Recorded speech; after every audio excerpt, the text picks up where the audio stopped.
شب برات اور حلوہ،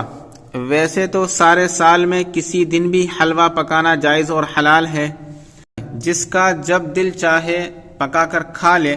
لیکن خاص شب برات میں حلوہ بنانے کا اس قدر اہتمام کرنا کہ فرائض واجبات کو ادا کرنے کا اہتمام اس قدر نہیں ہوتا جتنا حلوہ پکانے کا اہتمام ہوتا ہے، درست نہیں ہے اور یہ بدعت ہے۔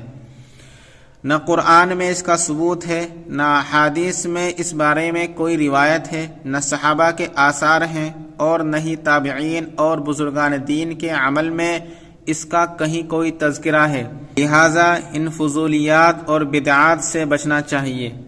ویڈیو پسند آئے تو لائک کیجیے، شیئر کیجیے اور چینل کو سبسکرائب کر دیجیے۔